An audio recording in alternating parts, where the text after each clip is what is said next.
Estamos al aire, mis queridos amigos, muy buenos días.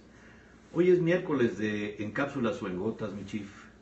La medicina exacta, la dosis correcta para tener la cultura necesaria para combinar con nuestras tareas y nuestras funciones de toda la vida, de todos los momentos históricos magníficos que en nuestro país se han dado, con la cultura de todos estos grandes hombres mexicanos. Por cierto, el inicio del Ateneo de la Juventud que hemos platicado de los años 1909 hasta las postrimerías del siglo XX, la primera mitad del siglo XX hasta los años 50, que la trascendencia histórica de hombres como José Vasconcelos o el que nos toca el día de hoy, Antonio Caso Andrade, vienen a ser los promotores, los impulsores de la educación a todos los niveles de la sociedad durante esa media mitad o medio siglo del XIX.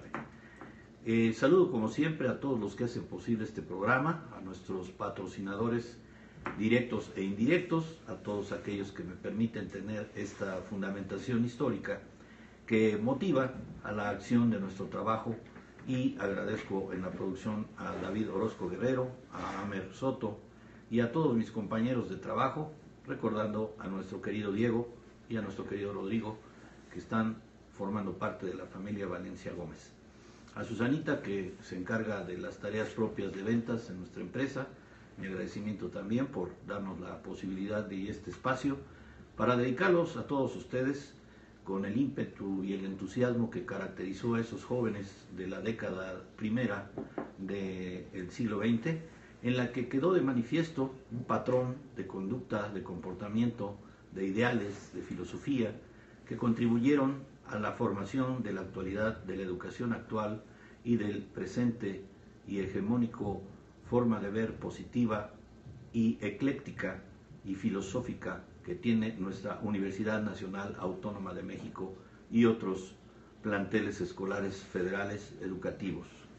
La filosofía de estos hombres nos han permitido estar aquí con ustedes, recordar que tenemos que establecer cadenas de comunicación humana en la que trascendamos y transmitamos con esa misma pasión que ellos iniciaron este gran trabajo sin querer, sin saber, sin imaginarse las consecuencias positivas y atractivas que tuvieron para toda la generación posterior a ellos, después en los 60s, en los 70s, hasta los seguidores como el presidente Adolfo López Mateos, que fue alguien que coordinó la campaña de José Vasconcelos por allá en 1929 contra Pascual Ortiz Rubio, se iba a ver favorecido en las urnas.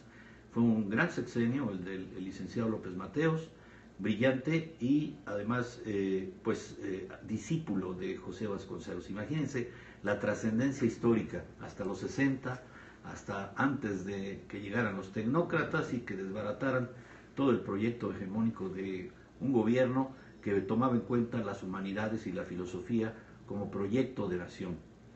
Voy a concluir en esta sesión o a tratar de concluir al maestro José Vasconcelos, el maestro de América, como dijimos, y me voy a referir al último artículo que teníamos aquí en cuestión, y decía que fue elegido correspondiente de la Academia Mexicana de la Lengua desde 1939. Años más tarde, miembro de número, tomó posesión de la silla quinta el 12 de junio de 1953. Esto lo estamos haciendo para recordar un poquito y dar entrada a la filosofía de él, y más adelante vamos a hablar de don Antonio Caso Andrade.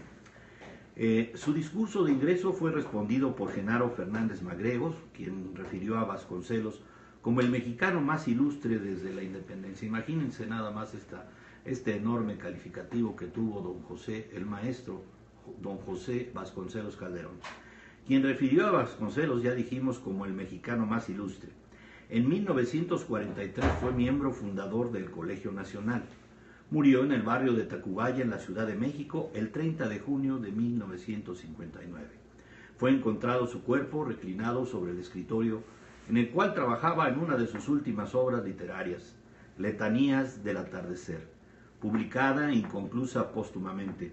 Mereció, por sus cualidades de pedagogo y su decidido apoyo a la cultura latinoamericana, que la Federación de Estudiantes de Colombia lo nombrara Maestro de la Juventud de América, título que a menudo se abrevia como Maestro de América.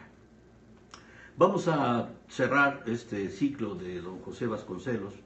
Tendremos nuevamente referencias obligadas, porque si estamos analizando el Ateneo de la Juventud del 28 de octubre de 1909, bien es cierto que también tenemos que estarlo considerando todo el tiempo.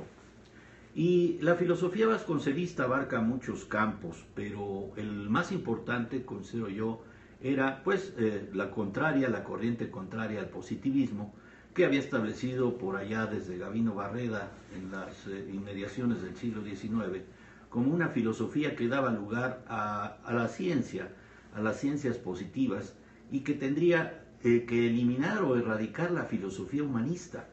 Esa filosofía humanista es retomada por estos jóvenes del Ateneo de la Juventud, pero muchos campos fueron tocados en su filosofía, como es la metafísica, la estética, la filosofía de lo mexicano, porque se había erradicado por la cultura porfiriana, pues haber traído cultura francesa o inglesa o de Estados Unidos, y vuelve a tomar este parteaguas que se hace en la historia de nuestro país, obviamente junto con el movimiento revolucionario.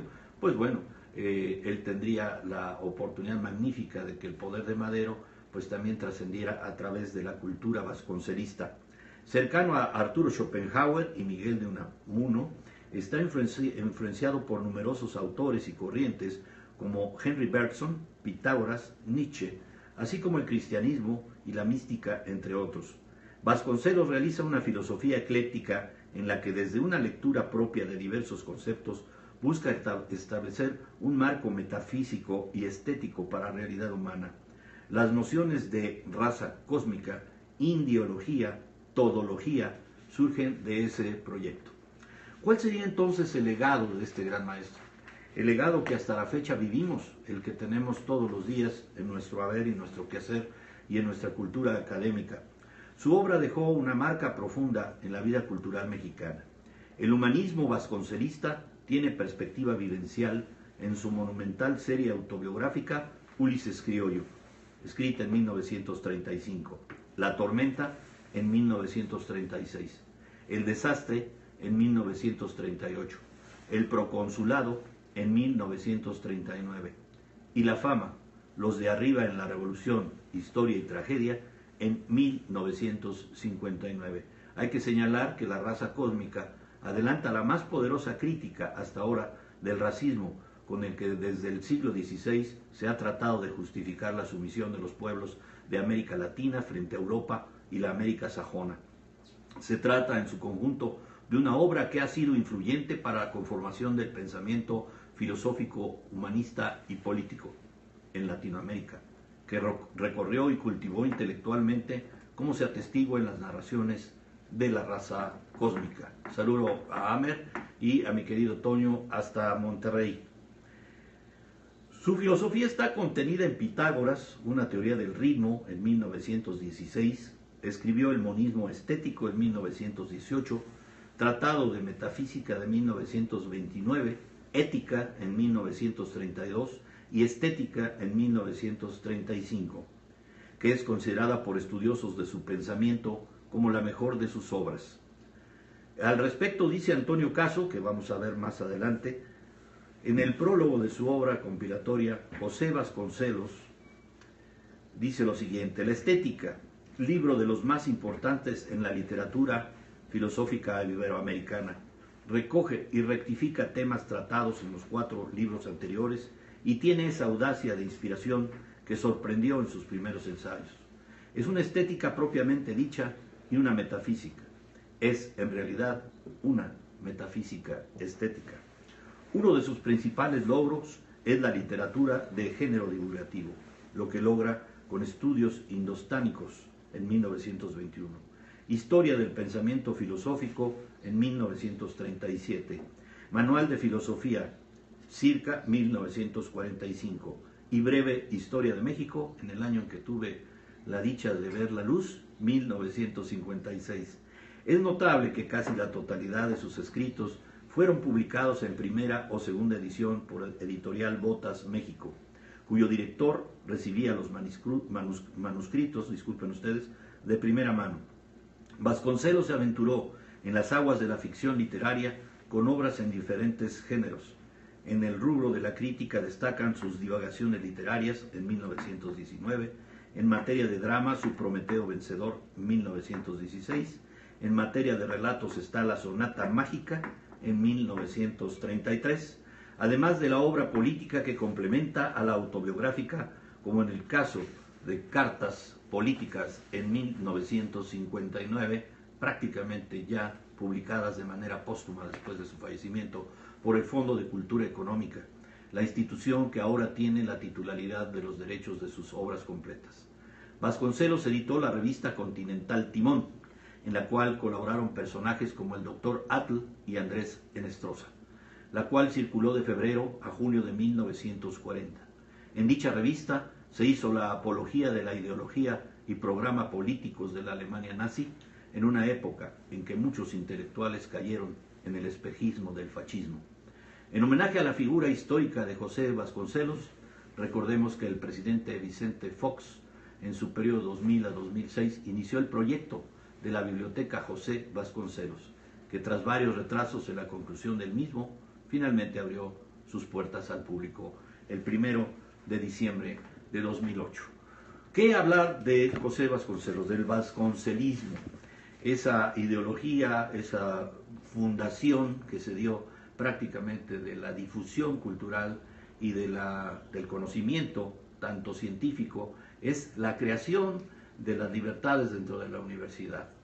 Don Antonio Caso, que veremos más adelante, decía: tenemos que darle oportunidad a que sí se conozca el marxismo, que se conozca el leninismo, que se conozcan todas las corrientes de la filosofía y la cultura, pero además el humanismo es el centro, la persona, esta democracia humanista que proclamaba o demandaba Antonio Caso Andrade, era y va a ser, dentro de la historia que continuará después de José Vasconcelos, dándole el matiz extraordinario del humanismo que caracteriza ahora a la universidad. Recordemos que universidad viene de universo, en donde son congruentes y confluyen e influyen directamente todas las formas de pensamiento humano, pero privilegiando lo humano, también lo positivo.